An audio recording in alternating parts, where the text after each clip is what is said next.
வணக்க மக்களே, அனைவருக்கும் வணக்கம். 2013 டெட் தேர்வில் தேர்ச்சி பெற்றவர்களுக்கு பணி நியமனத்தை வழங்குங்க அண்ணாமலை அவர்கள் கோரிக்கை வச்சுருக்காங்க. என்னன்றதை பற்றி பார்க்கலாம். மீண்டும் டெட் தேர்வில் பணி நியமன ஆணைகள், புதிய டெட் தேர்வுடைய ரிசல்ட் எப்போ வெளியிட போகிறாங்க, எல்லாமே இந்த வீடியோவில் நான் உங்களுக்காக சொல்ல போகிறேங்க. நீங்கள் நம்முடைய சேனலை முதல் முறையாக பார்க்குறீங்க அப்படின்னா மறக்காமல் ஒரு சப்ஸ்கிரைப் அண்ட் பெல்லை கிளிக் பண்ணி வச்சுக்கோங்க.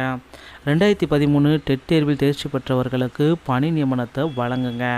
ஸோ ஆசிரியர் தகுதி தேர்வில் தேர்ச்சி பெற்றவர்களுக்கு பணி நியமனம் வழங்க நடவடிக்கை எடுக்க வேண்டும் என தமிழக முதல்வர் ஸ்டாலினிடம் பாஜக முன்னாள் தலைவர் அண்ணாமலை அவர்கள் கோரிக்கை வைத்துள்ளார். இது குறித்து அவர் வெளியிட்டுள்ள எக்ஸ் பதிவில், கடந்த 2013ஆம் ஆண்டு ஆசிரியர் தகுதி தேர்வில் டெட் தேர்வில் சுமார் தேர்ச்சி பெற்ற 40,000 இளைஞர்களுக்கு இன்று வரை பணி நியமனம் வழங்கப்படவில்லை. இது குறித்து பல முறை அவர்கள் கோரிக்கை வைத்தும் அறவழி போராட்டங்கள் நடத்தியும் திமுக அரசு கண்டு கொள்ளாமல் இருக்கிறதுங்க.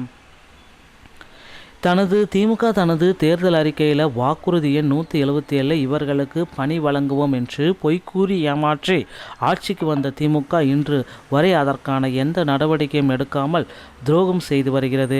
இதுவரை 99 போராட்டங்கள் நடத்தியும் திமுக அரசு எந்த நடவடிக்கையும் எடுக்காததால் பெரும் ஏமாற்றுதலும் விரக்தியிலும் உள்ள இளைஞர்கள் இன்று 100வது முறையாக போராடி கொண்டிருக்கிறாங்க. தகுதி தேர்வுக்கு பின்னரும் மற்றொரு போட்டித் தேர்வு நடத்தும் அரசாணை 149 கைவிட்டு 2013 ஆண்டு தகுதி தேர்வில் தேர்ச்சி பெற்றவர்களுக்கு நேரடி பணி நியமனம் வழங்க வேண்டும் என்று வலியுறுத்தி தமிழக பாஜக சார்பில் தொடர்ந்து குரல் கொடுத்து வருகிறோம். கடந்த 2023ஆம் ஆண்டு மே மாதம் அவர்கள் போராட்டத்தில் நேரடியாக கலந்து கொண்டு எங்கள் ஆதரவை வெளிப்படுத்தினோம்.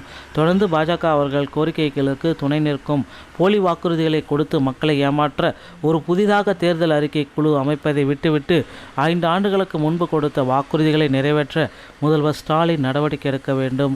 உடனடியாக 2013ஆம் ஆண்டு ஆசிரியர் தகுதி தேர்வில் வெற்றி பெற்றவர்களுக்கு பணி நியமனம் வழங்க உரிய நடவடிக்கை எடுக்க வேண்டும் என்று வலியுறுத்தியிருக்கிறார். அடுத்து பார்த்தீங்க அப்படின்னா, ஆசிரியர் தகுதி தேர்வோடைய 2025 நடந்து முடிந்த ரிசல்ட் எப்போ வரும்? ஸோ டெட் தேர்வில் ரிசல்ட் பேப்பர் 1 மற்றும் பேப்பர் 2ல் 96% கேள்விகள் தவறு அப்படின்ட்டு எல்லோருமே குறிப்பிட்டிருக்காங்க. அதில் எந்த அளவுக்கு தவறு அப்படின்றது ஆசிரியர் தேர்வு வாரியம் இன்னும் பதில் அளிக்கவில்லைங்க. 96%னா 145 கேள்விகளுக்கு தவறு அப்படின்னா ஸ்டாண்டர்ட் புக்கிலேருந்தே அவங்க அப்ஜெக்ஷன் பண்ணாமல் இருப்பாங்க அப்படின்றது எல்லோருக்குமே தெரிஞ்சிருக்கு. ஸோ அப்ஜெக்ஷன் ட்ராக்கர் மூலிமா எவ்வளவு கேள்விகள் தவறு அப்படின்றத விரைவில் ஒரு புதிய ஒரு அரசாணையை வெளியிடுவாங்க இதற்காக அப்படின்றது எதிர்பார்க்கலாம். ஸோ தமிழகத்தில் டெட் தேர்வில் மற்ற மாநிலங்களைப் போல 75 மார்க் எடுத்தால் பாஸ் என்ற அறிவிப்பு. ஸோ மற்ற மாநிலங்களில் 75, தமிழகத்தில் மட்டும் 82 எடுத்தால் பாஸ் என்ற அறிவிப்பு மாற்றணும் அப்படின்ட்டு கோரிக்கைகள் எல்லாமே வச்சுருக்காங்க. ஸோ இவர்களுடைய கோரிக்கைகள் முதல்வர் ஸ்டாலின் அவர்கள் என்ன எடுப்பார் அப்படின்றத நம்ம விரைவில் பார்க்கலாம். ஸோ ஆசிரியர் தகுதி தேர்வுடைய ரிசல்ட்டு விரைவில் வெளியாகும் என்பதை நம்ம எதிர்பார்க்கலாங்க. டிஆர்பி மற்றும் பள்ளி கல்வித்துறை சொந்தமான செய்திகள் அனைத்தையும் உடனுக்குடன் பெற நீங்கள் நம்முடைய சேனலோடு இணைந்திருங்கள். மீண்டும் ஒரு நல்ல தகவலோடு நான் உங்களை சந்திக்கிறேன். நன்றி, வணக்கம், தேங்க்யூ.